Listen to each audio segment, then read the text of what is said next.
Welcome to the Recruitment Hackers Podcast, a show about innovations, technology, and leaders in the recruitment industry. Brought to you by TalkPush, the leading recruitment automation platform. Hello and welcome back to the Recruitment Hackers Podcast. I'm your host, Max, and today on the show, I'm delighted to welcome Jeff Wald. Jeff Wald is the author of 2 books, including The End of Jobs, The Rise of On-Demand Workers and Agile Corporations, hot topics kicking off into 2021. Jeff, welcome to the show. Max, thank you so much for having me. It's a pleasure. And we're at opposite sides of the planet. Jeff is logging in from Florida. I'm in Hong Kong. But I think the world is smaller than it has ever been, with so many of those jobs being kind of remote, being advertised as, it doesn't matter where you're hiring, it's anywhere in the world as long as you've got the skills. So it must have been a busy year for you promoting the cause of the remote worker and the on-demand worker. I'm even more excited about the international dimension of that, as opposed to the, let's say, the creation of a new job category. I just like the fact that now the talent pool is universal and global. I agree. And I will say this, man, let's not gloss over this small little fact that you're sitting in Hong Kong, I'm sitting in Florida. This is mind-blowing to me. If your mind's not freaking blown by this, anyone that's listening, the fact that the two of us are sitting on literally opposite sides of the planet, that is amazing. Pre-pandemic, I had said, and I say it a bunch of times in the book, down the hall, on another floor, down the block, or halfway around the world, you don't need to be in the same place to be on the same team. And that has become all the more true during the pandemic, or I shouldn't say all the more true. It's always been true over the last few years. It has been all the more aware that people have become of that. And this is exemplified here. I mean, we had a wonderful conversation prior to, hitting record here, as if we were colleagues on a project, just working. And to me, there was no difference, the conversation we had then and are having now, than me sitting in your office. Yes. Well, all the mess in my office is outside of camera view. So it's a lot better, actually. I control this environment better. Fair enough. Front of the and camera. I'd probably be wearing pants. So, I mean, those are all things that are slightly different than if I were in your office, but still, it's all amazing to me. That's great. So for our listeners out there, Jeff is pantless. Allegedly. Well, so Jeff, maybe you start by telling us a little bit about yourself before you became an author on the topic of employment. Mm-hmm. It's probably not what you grew up dreaming to become. It kind of happened with life. Can you walk us through the main steps in your career? Sure. I started my career in finance with JP Morgan, moved to venture capital, which was just an amazing experience working with entrepreneurs and getting to see men and women that were just trying to change the world. And I found it so exhilarating that I left and started my first company. That failed miserably and basically bankrupted me. But that's the thing with entrepreneurship. You pick yourself up, you dust yourself off, and you keep going. Second company we built up and eventually got sold to Salesforce, and that was a good outcome, not a great outcome. And then this last company, WorkMarket, we founded 10 years ago. WorkMarket is enterprise software that enables companies to organize, manage, and pay their freelance population. Mm-hmm. Raised about 70 million from Union Square Ventures, SoftBank, and a few others, and we sold the company to ADP almost 3 years ago. So it's been a great journey, and the sale to ADP specifically gave me the space, Max, to finally sit down and finish this book, because I'd been working on it for like 4 years prior to the purchase by ADP. Okay, well, congrats on that entrepreneurial journey. And I have read that after you sell your business, that there was a moment there where most entrepreneurs kind of struggle with depression and certainly a drop in activity and energy. But apparently you made the most of that sort of drop. That's super interesting. I guess I understand it conceptually. It's one of the silliest reasons to be depressed, not that we should ever make fun of depression.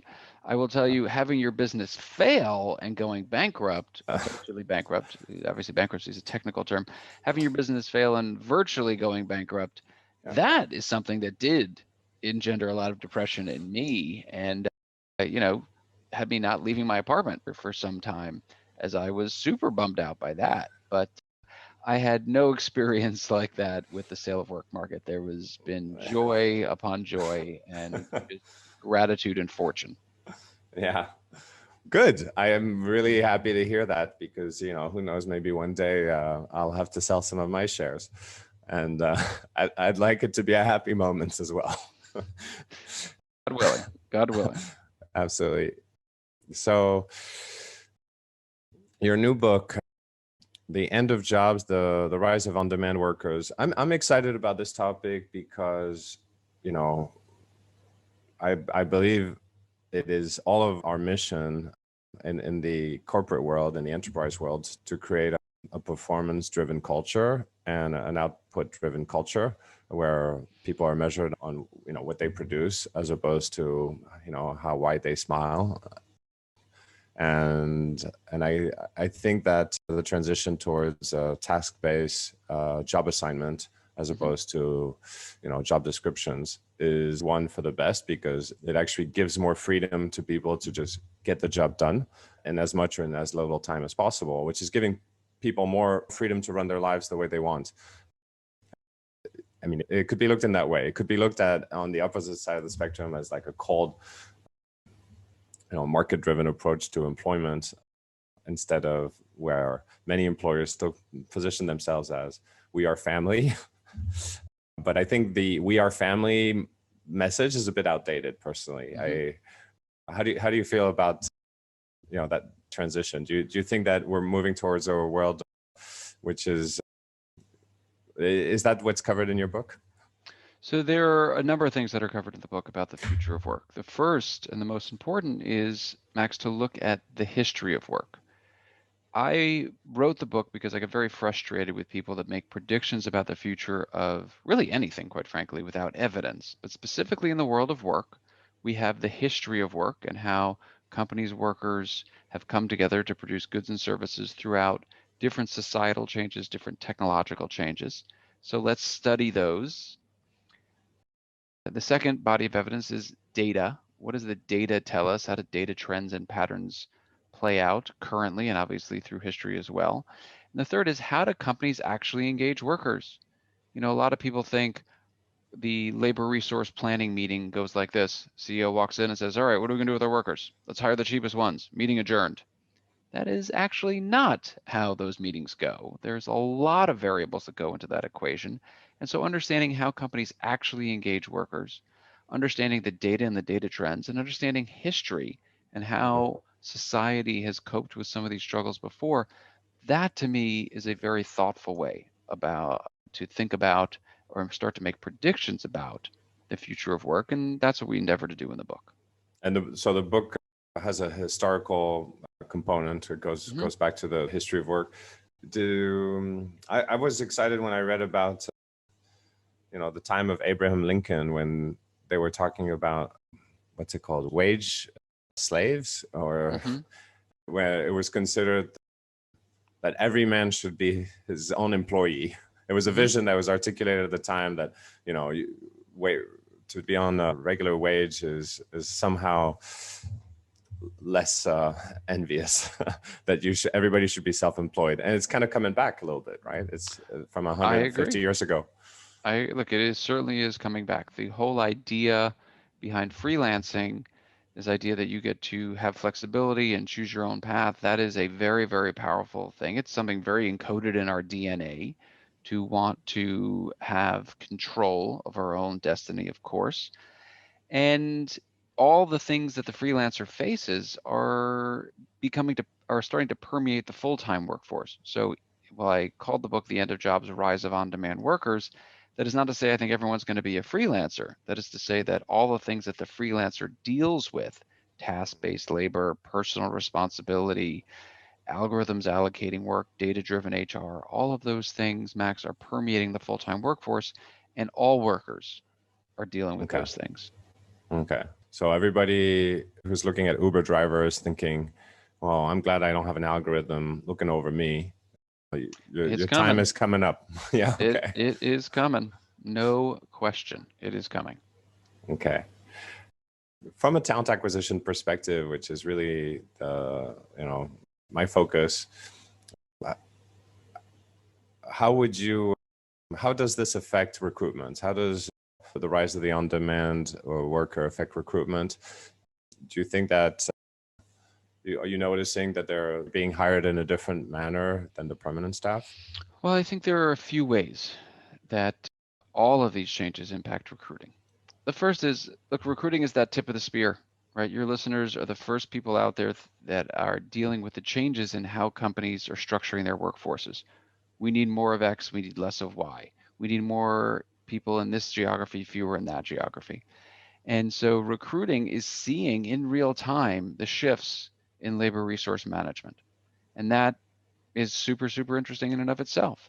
And we can spend some time talking about the types of recruiting that are going to be more important as we get into skills-based labor and more remote work and more on-demand work, and how robots and AI are going to impact the workforce writ large. That's one conversation set that is a very interesting conversation to be had.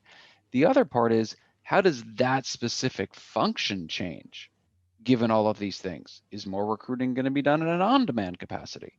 Is more recruiting going to be done via robots? Are AI systems going to be doing more recruiting? And that's another very big impact that, quite frankly, we don't know how that's going to play out yet. There are just way too many variables and it's way too early in the game. But we certainly have seen some trends around on-demand recruiting, and we have certainly seen some trends around some of the tasks inherent in recruiting starting to be done by machines. With the start of the new year, are you talking to companies who are setting targets around, I'd like to move, 10 or 20% of my workforce to on demand? Does that come down from the board, to the operational level? Short answer is, look, from the board down, the answer to that is usually no. That is, you'd hope, but boards, I don't think, sitting on a few public boards myself, boards don't get involved that tactically, even though I would argue it is strategic and they should be having that type of conversation. Those conversations are very nuanced, very complex. And so I've never seen somebody come down, when I was running Work Market, because if you wanted to increase your usage of freelancers, there weren't any really other places to go if you wanted to manage a large freelance workforce than Work Market. So I would usually get that call, and I will tell you, we very, very, very rarely got the labor force transformation call. The call of, hey, we're going to completely change how we're doing things and we need to bring you in. And quite frankly, when I would get those calls, I kind of be like, ugh, this is going to be a 2-year conversation. This sucks. But usually the call would come from a real big company. So you take it, and as a startup, obviously, if we could work with Fortune 50 company, we're going to do it. Of course. What the call we would get, Max, the call that we would get all the time is, we currently manage a freelance workforce. It is a very large part of our labor force strategy, and it has been for years or decades in some cases. But it's a mess. We don't know who's where, who signed what legal agreement, who's working on what, who's good at what. We need a piece of software to help us efficiently and compliantly manage this workforce. That call I would get all the time. But the idea that whether it's on-demand work or robots and AI, that there's going to be some huge shift, the data doesn't support it, history doesn't support it, and how companies actually engage workers does not support an argument that, oh my gosh, all those jobs are going to go next year. 10% of those jobs are going to go. Labor force statistics and labor resource planning happens very slowly and very methodically, and that's just the reality. So it's that reality that people should be mindful of when thinking about the future of work. And there's a huge regulatory component where a change in the law and how easy it is to hire and fire will immediately impact the percentage of the staff which is on demand, right? Because it drives a lot of the demand. It is a incredibly powerful, maybe the most powerful variable in what I call the labor equation. A very complex series of system of equations, I should say, that guide how companies actually engage workers. And the regulatory environment, especially when it comes to freelance workers, I would argue is the biggest variable in that equation. And the problem with that variable is that that variable itself is all over the map. It's very different how you engage a worker in California than what you do in Louisiana. The workers' comp board in Wisconsin has an entirely different point of view than the labor department in Portugal. So you got to be super, super mindful of how complex it is. And that's why most companies go, oh my God, it's too complicated. Just keep everybody a full-time employee. I don't want to deal with it. Obviously, that's a bit glib of a interpretation, but it's not that far from accuracy. Yeah. Yeah. I believe it. I believe it for sure. For me, I experienced it the other way. I was like, oh my God, it's so complicated to have all these full-time employees. It'd be better if I just have contractors. But either way, Fair point. either way could tilt the decision towards, a simpler way of doing things. I mean, I imagine that it's a little bit easier to decentralize the compliancy, meaning instead of putting the onus on the employer to be in charge of everybody's, being compliant, is to say to the on-demand worker, it's your responsibility. And by the way, here's a little bit of money to help you file your taxes or, manage your stuff. That is a really good point. There are an increasing number of companies out there that are helping the freelancer set up a corporate structure, which really makes it a vendor relationship. And that stuff certainly helps shield the company, but in no way can the company, and I would not pretend to understand laws in China or in the EU or anywhere else, but in the United States, you can't pass that liability down to the worker. So when the State Department of Labor comes, you can't say, well, they all signed these legal agreements indemnifying me. The Department of Labor is going to go, okay, I don't care. We view them as your employees. Where is our back payroll tax? Where's Social Security payments? Where's unemployment insurance? Let's go. Gimme, gimme, gimme. They couldn't care less. But there are ways, to your point, that companies can certainly mitigate their risk.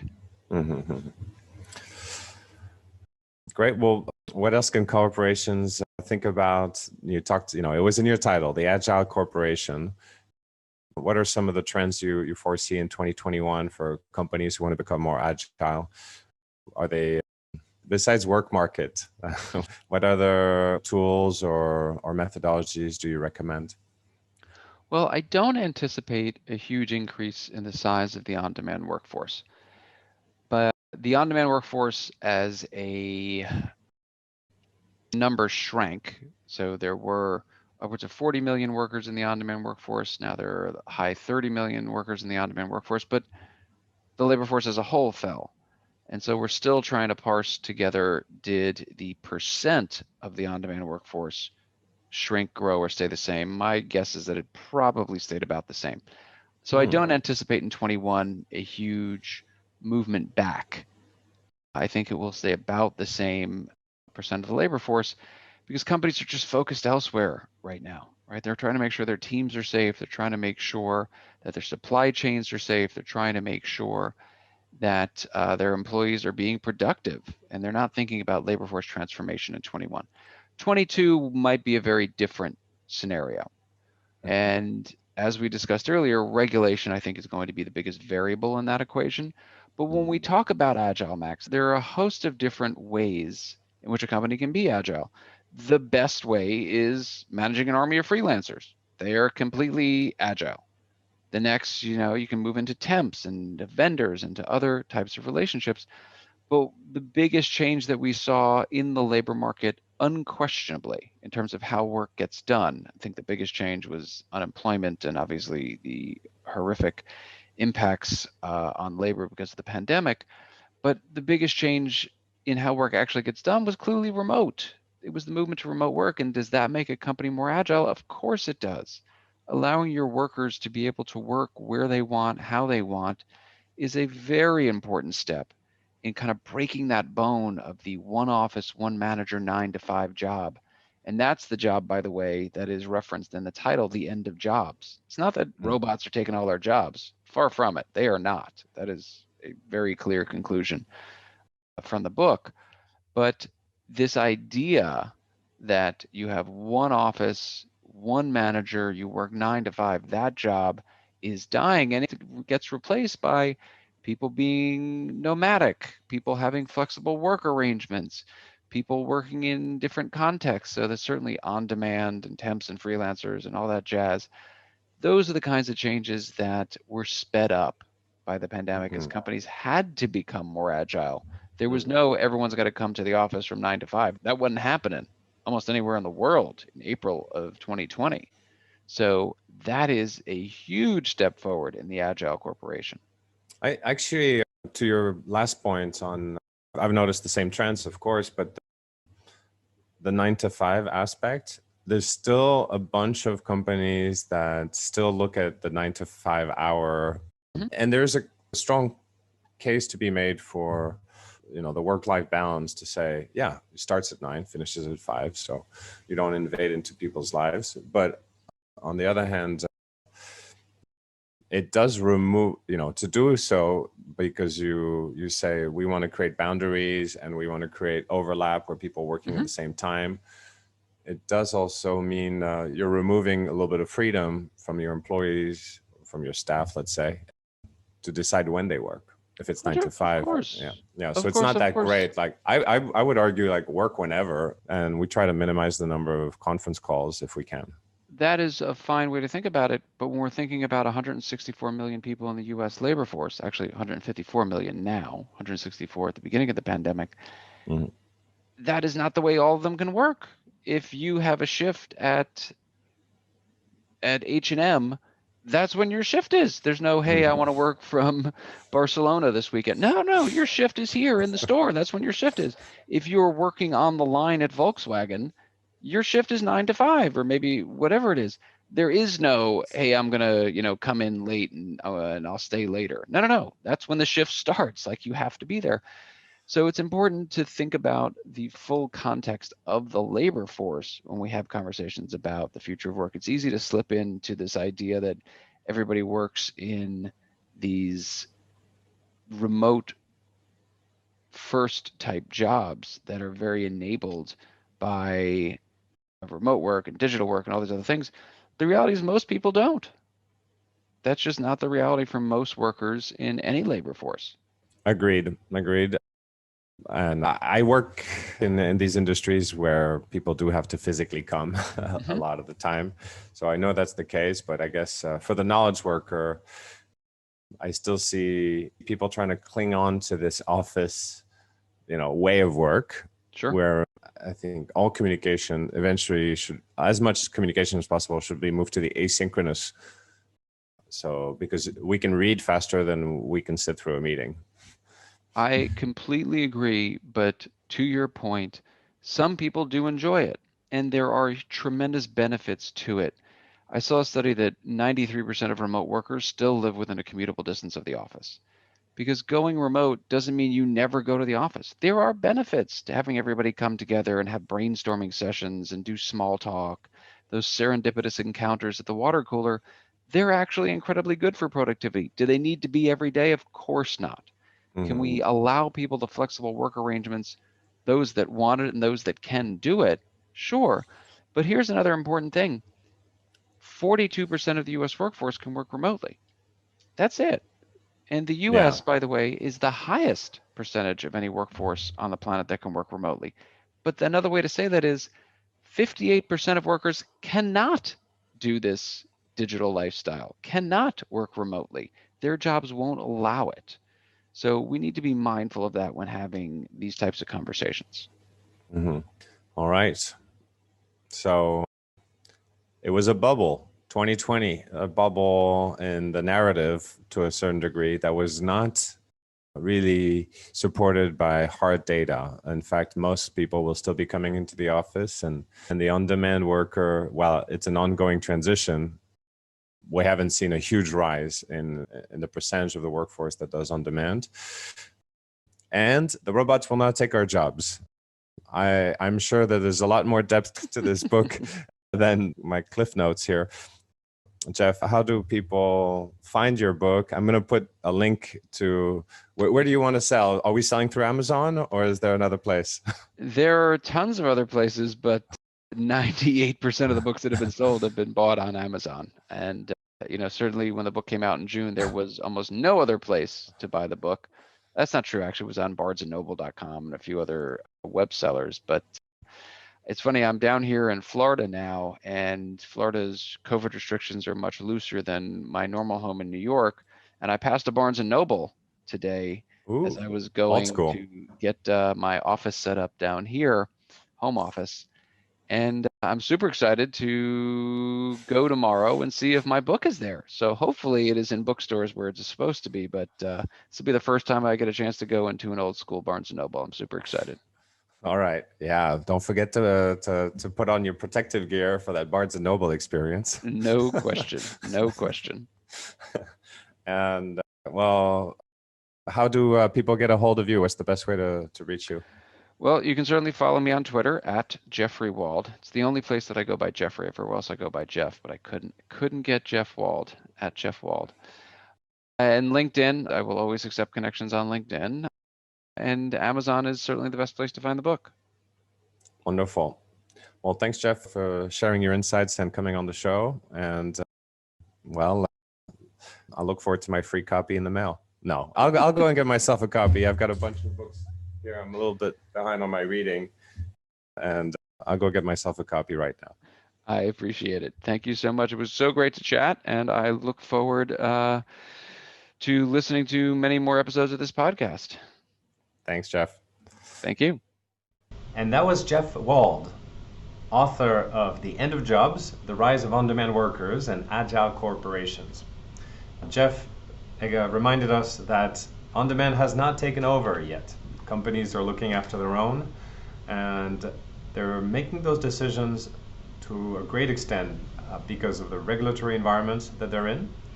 I hope you enjoyed this interview, and if you'd like to hear more, please sign up to follow us on your favorite podcast and share with your friends.